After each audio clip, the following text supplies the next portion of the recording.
Hello students, my name is Shashank Shekhar. So today is the third lecture of the chapter Biomolecule. So far we have studied what is carbohydrate, what is monosaccharides, what is glucose. We have started glucose, we have not studied a whole about glucose. We have seen the chemical reactions, we have seen some of the properties of glucose. So we are done with this thing. Now today we will move more appropriately into this glucose. We'll know in depth what this glucose looks like when it is present in solution. What is the physical structure of this glucose and why the reaction that it gives are in this. So let us start our today's class. So if I talk about the syllabus, so right now we are here, that is in glucose.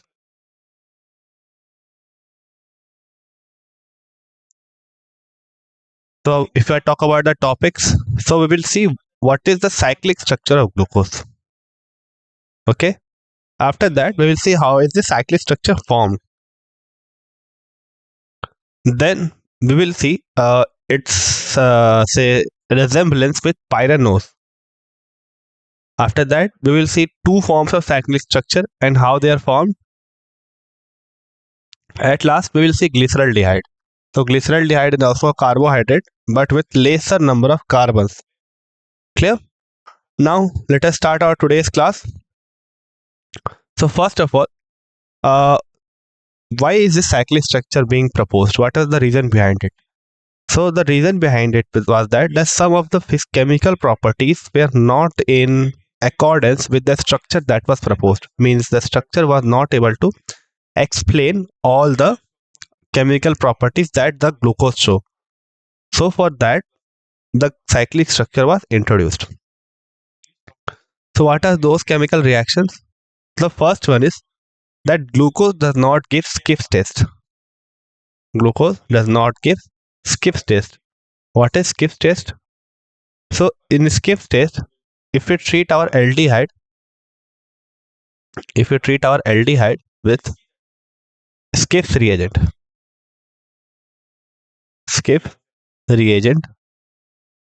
then it gives magenta color.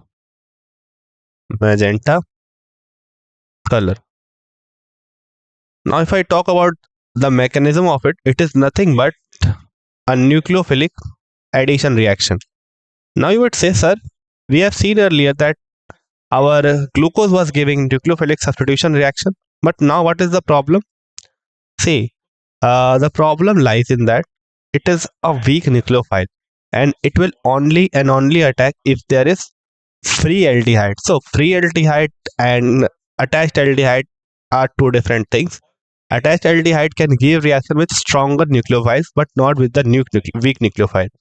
So why it is a weak nucleophile is Skiff's reagent. So it is basically NH. So it is basically N here, SO3H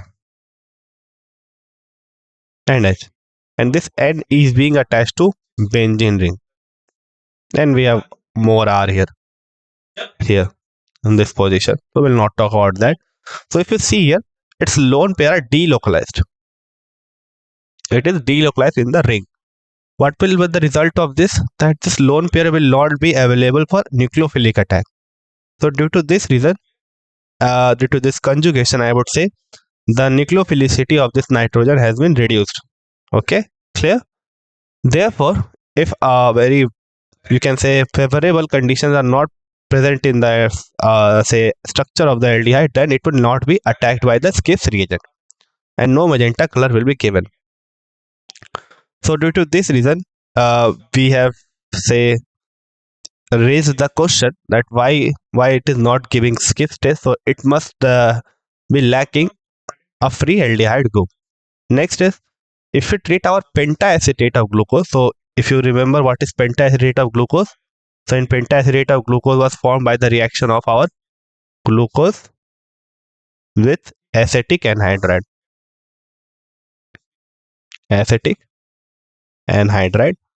To give our pentaacetate glucose. So in that structure we have, if you remember, we have CHO here and each of this says OH has been replaced by OCH3.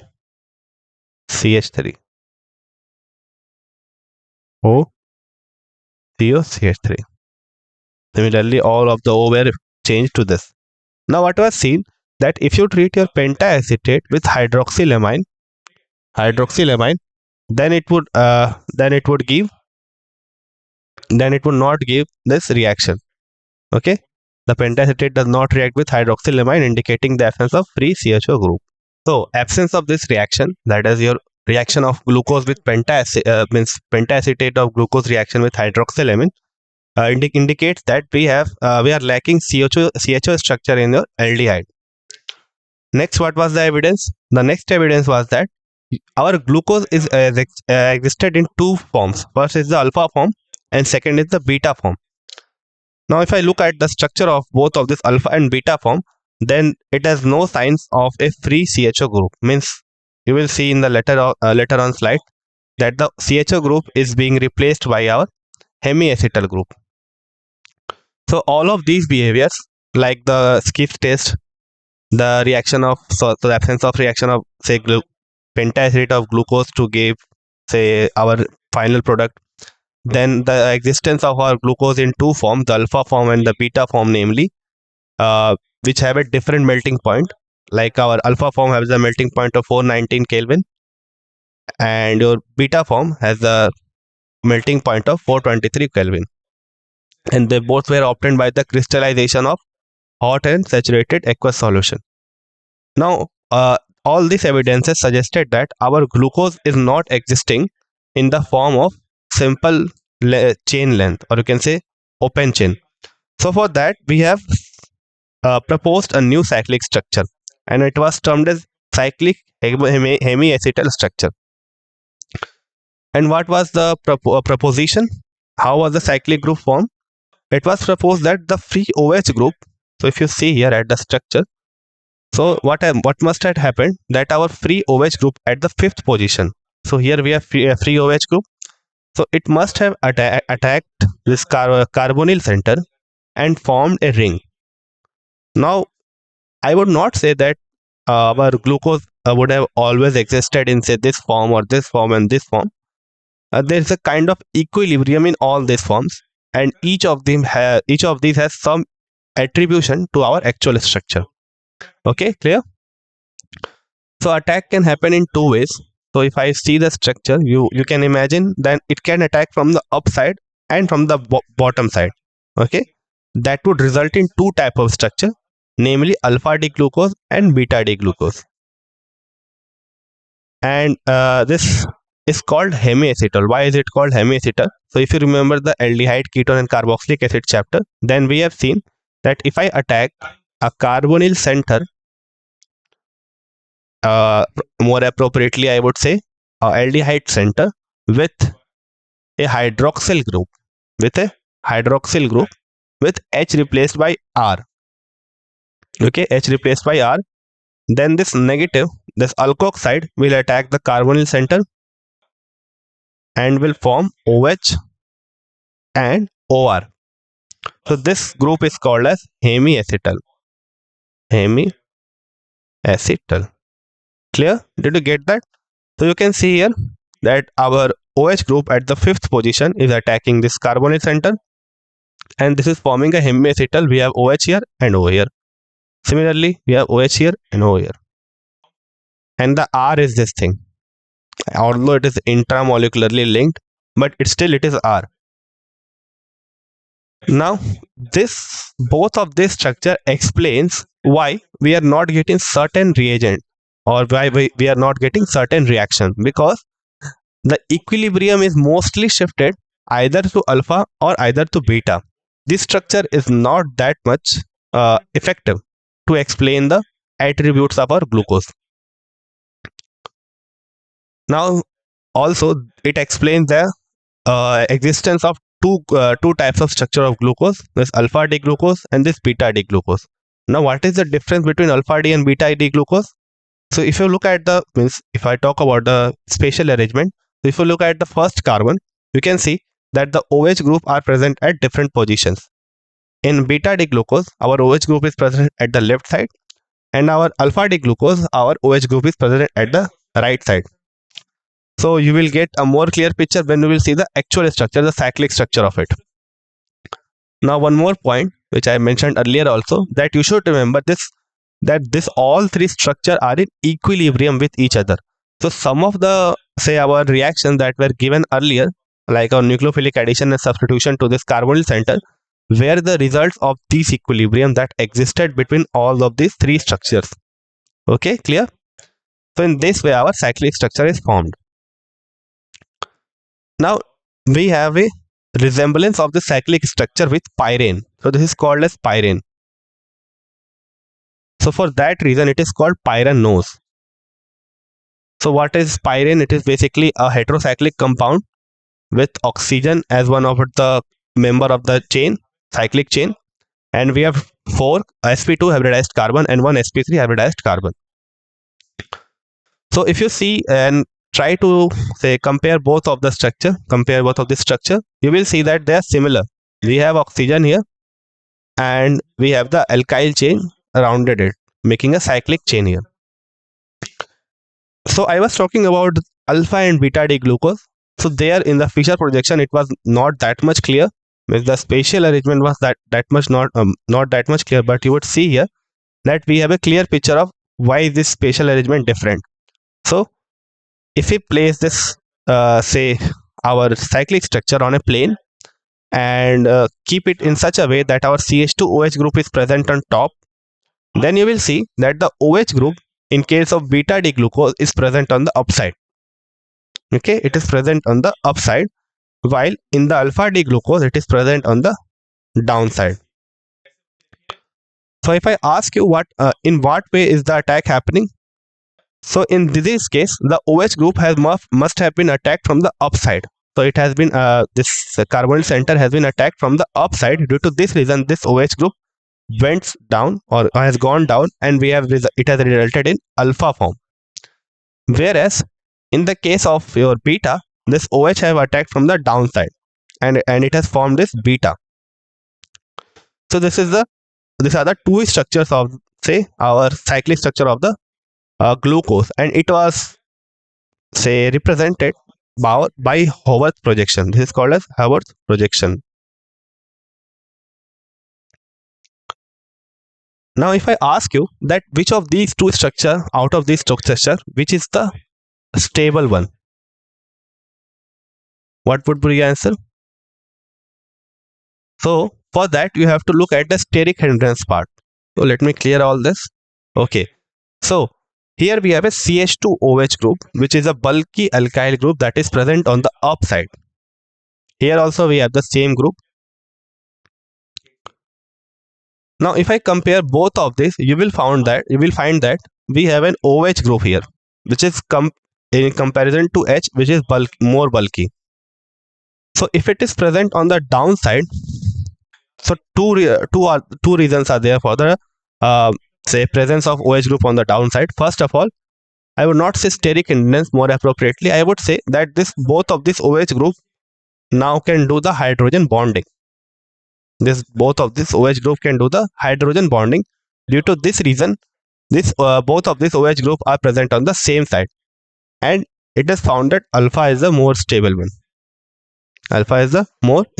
one. So this is the structure of our cyclic structure of the glucose, that is in resemblance with the pyranose. So what are the points that you should remember? First of all, you must remember the numbering of this. It is first, second, third, fourth, fifth, sixth. So at the first position, so the first position is deciding that which form of the glucose are we looking at. So if the OH group is present in the downside in the first position, then we call it as alpha D glucopyranose, and if it is present on the upside, we call it as beta D glucopyranose. Now one more thing. So we have seen the classification of our sugar in two types, the reducing and the non-reducing one, and we said that the presence of OH group, free OH group, would decide our, say, reactivity, or you can say reactivity towards our Benedict solution or our Tolvin stage or our Fehling stage. So the free OH group are deciding at the first position.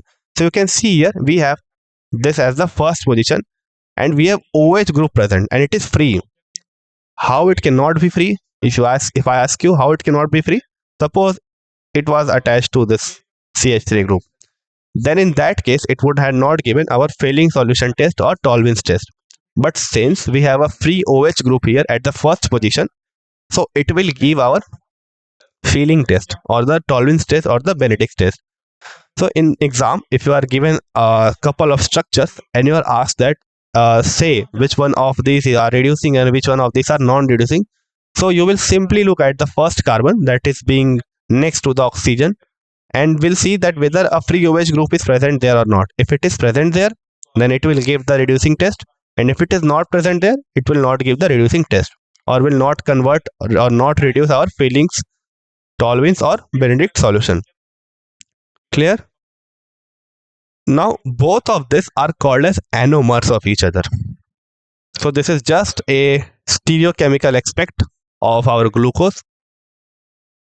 It is just a stereochemical aspect of our glucose in which the position means the position of the OH group has been changed.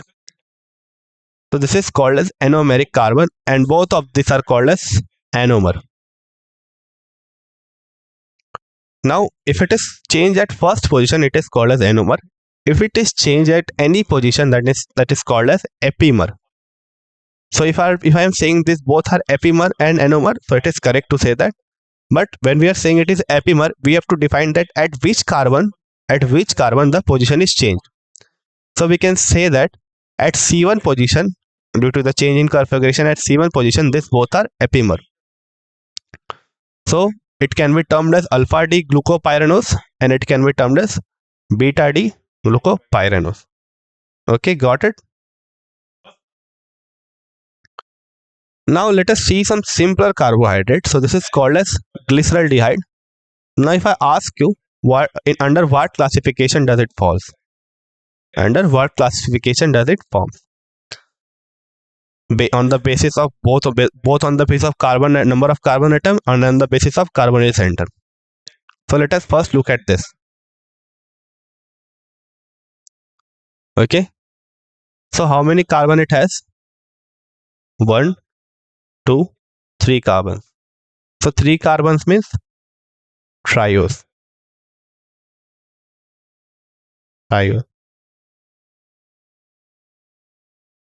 This is also 1, 2 and 3 carbon. So it is also triose. Next thing, what is the position of the carbonyl center? If it is present at 1, it will be aldose. If it is present at 2, it will be ketose. So since it is present at 1, so it will be termed as aldose. Similarly, it will also be aldose. So this both are aldotriose. Aldotriose. So glucose was aldohexose and this one is termed as aldotriose. So this is the smallest or the simplest member of our carbohydrate family. Now let us try to remember, or I will give you a trick to remember all of the structure of our, say this aldehyde, carbohydrate. So for that you should remember this chart. You should remember this chart. Now how you will remember it? For that we have a trick. What is the trick? First of all, try to remember this thing that we call it as get Raxel. One more thing I would ask you.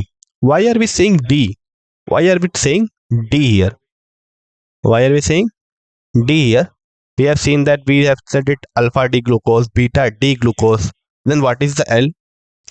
Okay, so for that you should focus on the carbon that is present at this position, for all of this at this position. Now you will see in all of this that the OH group is present on the right side. OH group is present on the right side. So if your OH group at this carbon that is just next to CH2OH is present on the right side, then we will call it as D form. We'll call it as D form. And if it is present on the left side, say it is present on the left side, so if I draw a similar one, O, H, 3, OH, I am putting this OH on the left side, and CH2OH. So in that case, we will call it as L-glyceraldehyde. Similarly, if we are asked to write the L form of this, how we will write?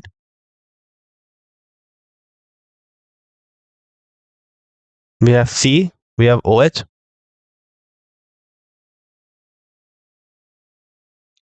We will place this. So I will repeat it again. You will have to change the position of this carbon only, means the OH position of this OH group only.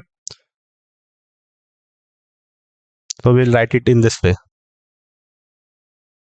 So you can see I have left this thing as it is, and I have just changed the position of hydroxyl group present at this carbon. So this will be termed as L-threose. Similarly, for this, if I would say, then it would be CCC, OH on this side, H on this side,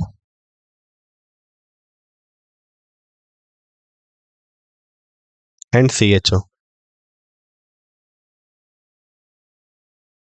You can again see that I have placed OH on this side only, and the only thing I have changed is this position of this hydroxyl group. I have not disturbed the position of any other hydroxyl group. Similarly, you can change this position and get your L glucose. Okay, you can change this position and get your L glucose. Now, if I ask you under what classification do they fall? So all of these are aldose. Why? Because the carbonyl center is at the first position. Carbonyl center is at the first position in each of them. Okay. Now let us try to divide it on the basis of number of carbon atoms. So we have seen this thing. This is glyceraldehyde, it is triose.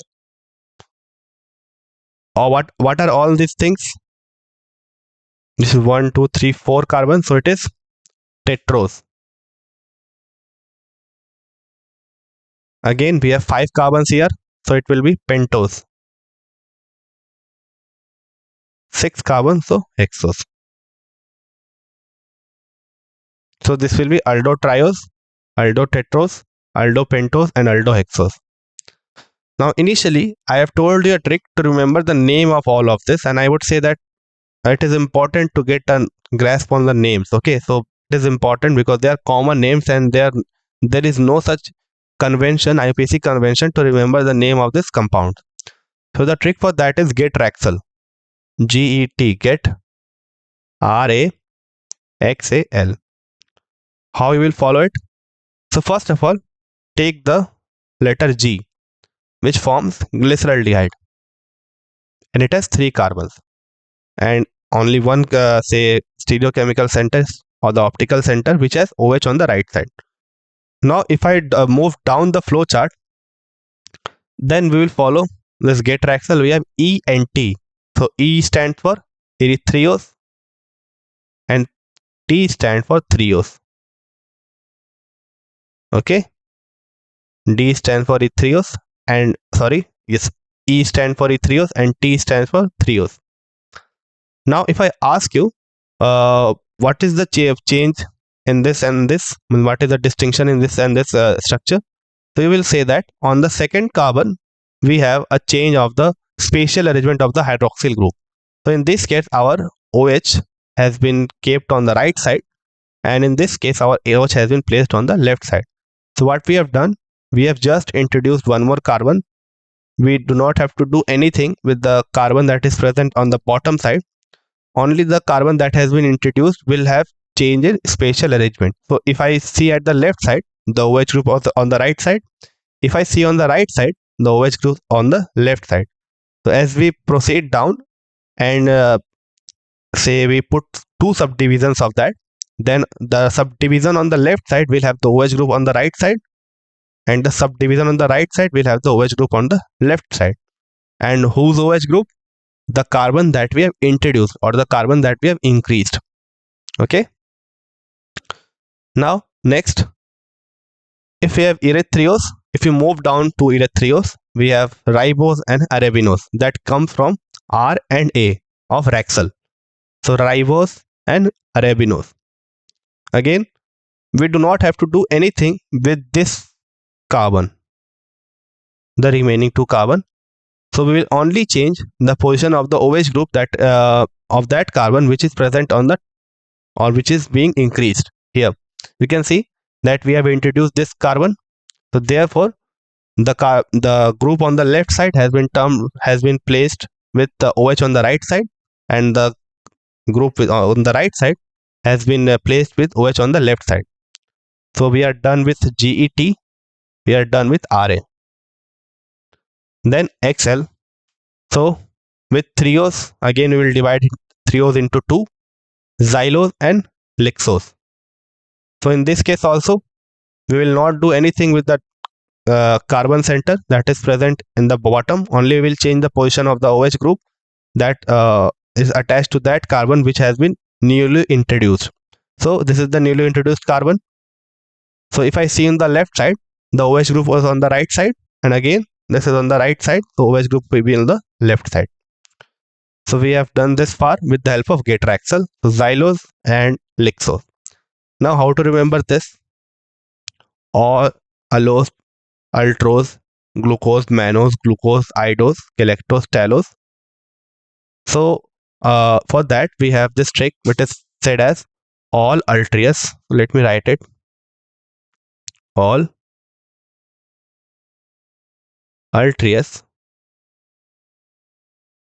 gladly make gum in a giant tank.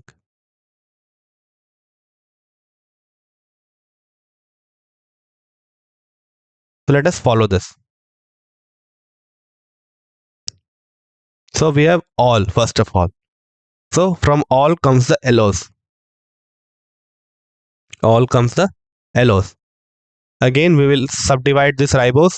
We will not say change any of the position that is related to the carbon on the bottom side. We will only change the newly introduced carbon position. So again the left carbon will get the hydroxyl group on the right. So we have allose. Then all ultrious. So from ultrious comes the ultrose. Now since this group is on the right side, it will be termed as means the hydroxyl group will be present to the left side. All ultrious gladly. So from gladly comes the glucose. Gladly comes the glucose. So in this you can see we have this arrangement. It is being retained here. So this arrangement has been retained here. Only the OH group of this carbon has been changed. So on the left side we have on the right side OH group on the right side, and again this mannose comes from made. So all ultrious gladly make. So makes introduce the mannose, and again this has been retained. This group has been retained, and this position, this carbon position has been changed. Now if I ask you why are we studying this? Why are we interested in glucose, mannose and all of this complicated structure? So you will see in the further reactions that they are showing some reactions. I mean some of the reactions will show the same product. Means if you react your glucose and mannose, if you do this reaction, a specific reaction, then both of this will give the same reaction, same product. So what is the benefit of this? So see students, some of the questions are framed in this way that say this is the compound, it reacts with this to give this and this. So for that case, if you are not aware about the say structural attribute of a given compound, then it will then you will face difficulty to get your answer, and you will lose one of the say hint that is given in the question to get the proper compound. So for that reason I would suggest you that you try to get a grasp of all of the structure, because that would be helpful to you throughout the chapter. And this whole of this biomolecule is all about structures. Starting from the cyclic structure, we have different spatial arrangement of OH group. then we have the Howard projection, then we are moving to this different type of, say, carbohydrates. So we are done with the mannose. Then we have the xylose. So xylose again, so gladly make gum. From gum comes our glucose in a giant tank. From in comes our idose. In gives our idose. Again, the retention of the carbon center that are present on the bottom side and change in the OH group, which is being attached to the carbon that has been newly introduced. Similarly for this, so all ultros gladly make gum in a giant tank. So this is the overall table that you should try to remember. So we are done with this, say, structural part. Now when we will move to, say, our next thing, that is ketose, then we will track this again. Okay, so in ketose, if you remember, the carbonyl group was present on the second carbon atom, on the second carbon atom. Now let me frame a question for you. Say if I say you that which of these compound will give the same product upon reduction with HI, which group of compound? So if you see here, if you reduce all of these with HI, you will get an hexane. An hexane. Similarly, if you reduce all four of this, you will get an pentane. Again, if you reduce these two, you will get an butane. Then at last you will get propane. N means normal chain. We do not have any, say, our substituents present on pentane. It is just a normal chain. Then we have N-hexane, normal hexane. Okay. So this was about the various classifications of our, say, glucose.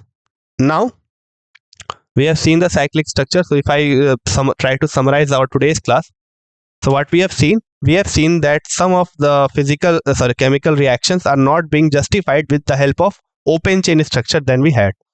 Starting from the Skiff's reagent, we do not get any magenta color upon treatment of our glucose with our, say, Skiff's reagent. Then our pentaacetate glucose does not react with, does not give nucleophilic substitution. Okay. Then the presence of two type of, say, our glucose, that is alpha D glucose and beta D glucose. So upon crystallization of glucose, we got two structures. So those two structures were not explained with the help of our open chain structure. So all of this combined give us an idea that our actual structure, open chain structure, is not the only structure that is present in the solution of glucose. So for that, we have introduced a cyclic structure. That cyclic structure was further converted into Howard projection. That is a different thing. So that was the structure. So I would tell you one more thing here. Okay, I will tell you one more thing here. So let us talk about, say, this structure. More about the structure. Now, if I ask you that if you try to draw the chair form of this, then how I will draw it? Okay, I will draw it. So let us see. So we have, first of all, we will try to draw the chair form. So this is the chair form of our, say, cyclohexane. Now let us try to put the substituents on this. So at the first, so I am naming this at the first position. So this is the first position. So we will have an O here. We will have an O here. Now H is present on the upside and OH is present on the downside. Let me draw it in a different way.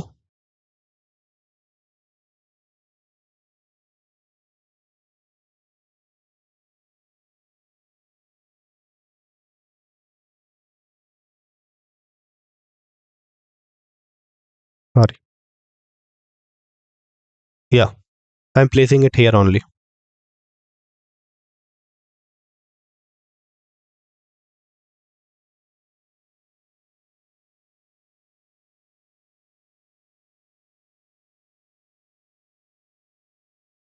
So we have this H here, and on the downside we have our OH here. Okay. Then on this position we have our OHH here. So at first position we are naming it as the first position. This is the second position. This is the third one, fourth one, fifth one. Now at the fifth position we have the CH2OH. Therefore it will be named like this, CH2OH, and we have H here. Okay, HOH again. Then we have OH and H here,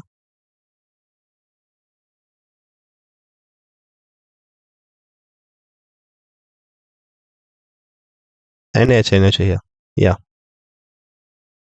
Now if I ask you, is it the stable form? Is the given structure stable?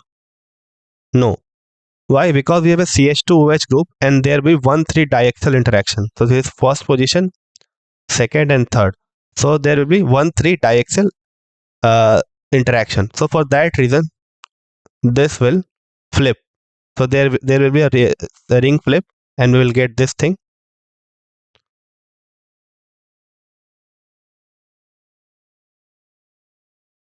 Again, let us draw it. H, OH. So you should always remember that our bulky group should always be on the axial position, not on the equatorial position. So we will flip this ring. So this is the sign of ring flipping. So we will get here HOH, and again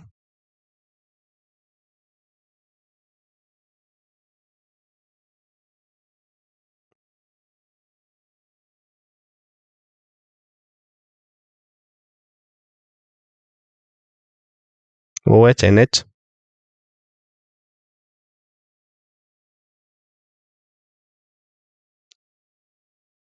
Now if I place the CH2OH group, this will go like this. CH2OH group. Now since it is present at the axial position, so this is the more stable form of the given glucose, our alpha D glucose. Similarly, you can try to draw the structure of the beta D glucose in the similar fashion. So you will do the flip again and see that which of this is stable. Now why I am drawing this? So we will see the anomeric effect. Then you will find that the anomeric effect is kind of being associated to our cyclic structure, and this is the actual structure in which our cyclohexane exists, and this will be the structure of glucose also. So for that reason, I would suggest you that you should be aware about the cyclohexane form. So I will give you a more clear picture of the cyclohexane in the next lecture. Now we are done with this glucose, and we are only left with the cyclic structure of glucose in the cyclohexane form or the chair form. So with this, I would end my lecture. Thank you.